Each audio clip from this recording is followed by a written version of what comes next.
දුව එකොනොමිකා මොකද තාත්තා මට දෙන්නේ? හා එහෙමනේ. මොකද ඔය ළමයා අර අපි ගෙනාපු යෝජනාවට අකමැති. මොන යෝජනාවටද තාත්තා? ඔය බලහංකො ඒක මතක නැන්නේ. ඇයි ළමයෝ අර මාළු විකුණන පීතර මුදලාලිගේ එකම පුතා ගංචක්කර්. අපෝ මං කැමති නෑ කංචක්කර්ට. මොකද උඹ ගංචක්කරට අකමැති?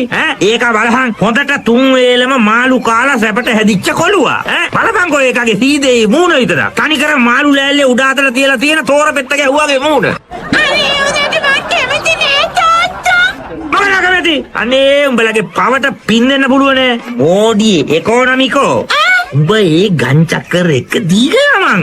මට බෑ තාත්තා මං බෑ කිව්වොත් බෑ ප්‍රේමයි. මං මෙරිනවා යන්නේ. ඔය බලහංකො ඉතින් ඒ කරුමේ මේක. හරි. උඹට ගංචක්කර යව එපා නම් කසාද බඳින්න බැරි නම් කාටද උඹ කැමති? මං කැමති ශාරුක් ඛාන්ට. මොකද? ශාරුක් ඛාන්ට. මං එයා එරෙන වෙන කවුරුත් බඳින්නේ අනේ මෝඩියේ. උඹ හිතනවාද ඔය කියන ශාරුක් ඛාන් එහෙ ඉන්දියාවේ ඉන්න නෝන්ලා 300 අතෑරලා උඹව වඳින්නයි කියලා? ඇයි ශාරුක් ඛාන් අයියට මං වගේ නිර්මල පිවිතුරු කෙල්ලෙක්ව බඳින්න බැරි? ඒ වෙන මොකුත් ඉන්න නෙමෙයි. උඹට අර රත්තරන් ටිකට ඇහැට පේන්න ඉන්න මාළු කඩේ පීතරගේ පුතා ගංචක්කර බඳින්න පින නෑ වගේ ශාරුක් ඛාන්ටත් පින නෑ සුරං අප්පුවාමිගේ එකම දුව එකොනොමිකාව බඳින්න. ඒකයි. තාත්තා! ඈ මං ශාරුක් ඛාන් අයියා නමින් මුළු ජීවිත කාලෙම අවිවාහකව ඉන්නවා.